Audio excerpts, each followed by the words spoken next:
In this video, we would like to demonstrate how to set up the Vario basic isolation system. In case you stored the system in a colder environment, please allow it 2 to 3 hours to adjust to room temperature until starting operation. The floor of the space should be free of any soft covering.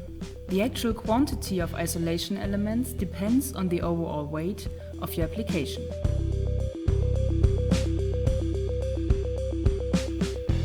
The system with 2 isolation elements contains the control unit, a power cord and 2 sub-D cables. The system with 4 isolation elements contains the control unit, a power cord and 4 sub-D cables.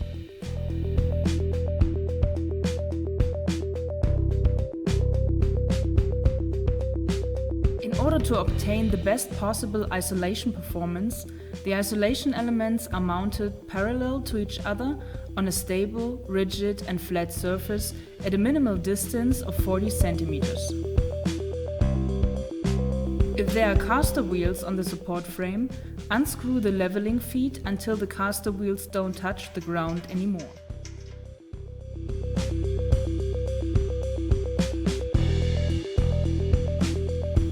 Adjust the feet so the setup is even.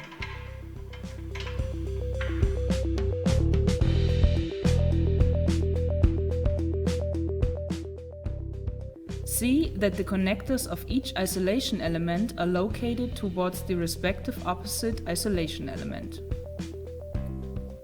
The connection cables ought to be placed between the isolation elements.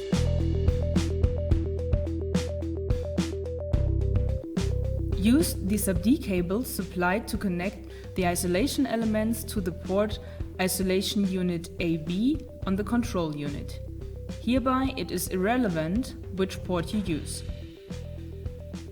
With the setup of 4 isolation elements, we distinguish between Unit A and Unit B. Connect the elements of Unit A to the control unit and proceed accordingly with Unit B.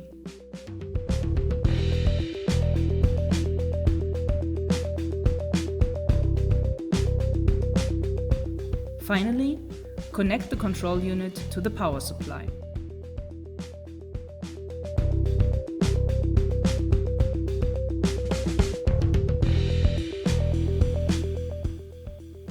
The isolation elements require a mechanical link, for example a breadboard.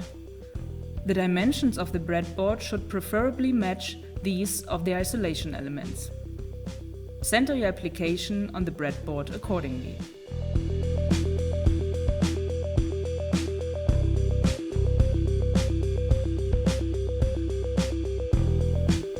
The top parts of the isolation elements are supported by 4 steel springs carrying the static load placed on top. For the initial installation or after significant load changes, these springs have to be pre-stressed according to the load. The objective of the load adjustment is to elastically support the top part of the element by the springs so that it can be moved in any direction. The state of the static load adjustment is indicated by a peg at each end of the isolation element, which can be adjusted through a lever. Carefully push in the lever until you can feel it gripping the gear wheel and start turning. This lever is only to be moved horizontally. If the pre-stressing of the springs is too high regarding the load, the peg is at the bottom. In order to reduce the pre-stress, the lever has to be turned clockwise. If the peg is at the top position of the hole, increase the pre-stress by turning the lever counterclockwise. If the brass part of the lever is close to either the most upper or lower end of the visible opening, you should stop turning to prevent it from tilting. After the load adjustment, the peg should be positioned in the middle. Please keep checking all the pegs during this process.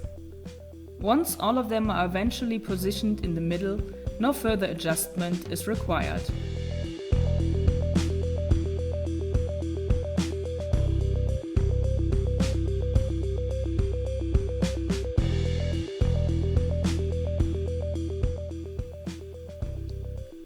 Turn on the power switch on the front panel of the control unit. The system starts isolating once the initialization is finished and the blue LED remains steady. If overmodulation of the system occurs, the blue LED starts blinking and the vibration isolation gets switched off automatically.